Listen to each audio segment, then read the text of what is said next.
because that's the sweetness in my process. Is I get to reuse some. I mean, I have to repaint it again. But the blacks is essentially a reuse. I don't have to redo those.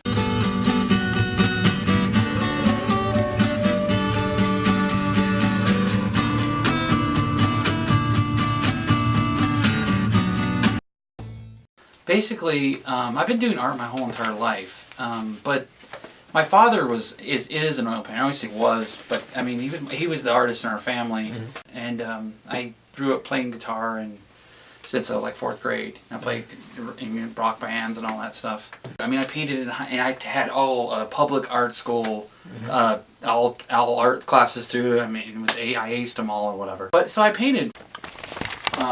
That was one of the things I started doing when I got over here. And it's just paper mache. Right. This was actually just, we were doing like balloon paper mache.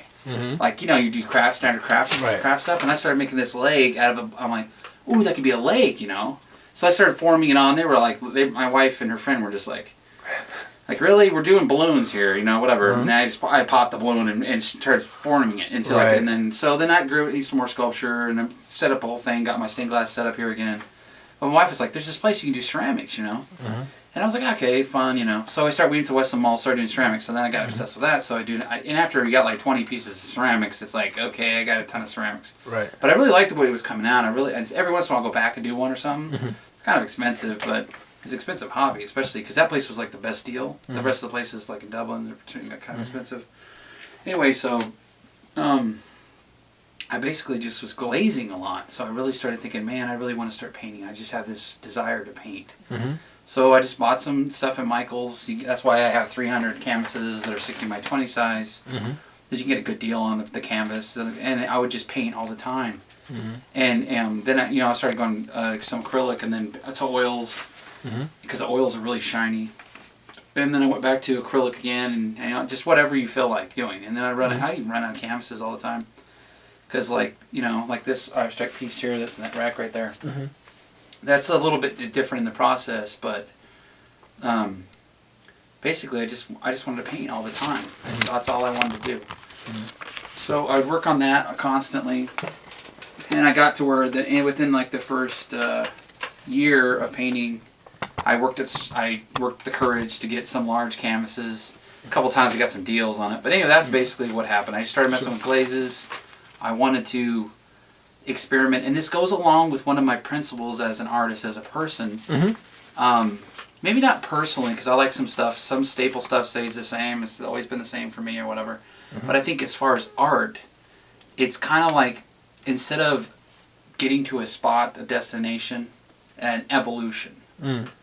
You take what you're doing, you explore these things that you have, and if maybe you stick with that. Some things, I mean, I've been doing pop art for a while, and that focus of that, and I do like it, so I'll probably stick with that for a while. I'm not saying it will be that forever, but it seems to be just exploring what you're into. You learn more things, you bring in new things, and then it expands that pot of concept.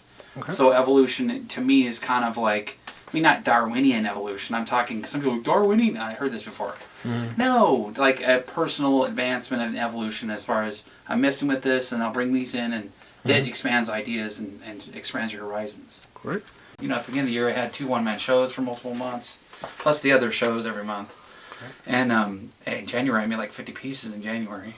Everything's like a market related issue as far as what you're going to set it up as to do. Right. Is this item going to sell? Is it going to be, you know, am I going to be able to make enough profit? And after everybody takes a cut, if there's cuts being taken, some places don't do that. Right.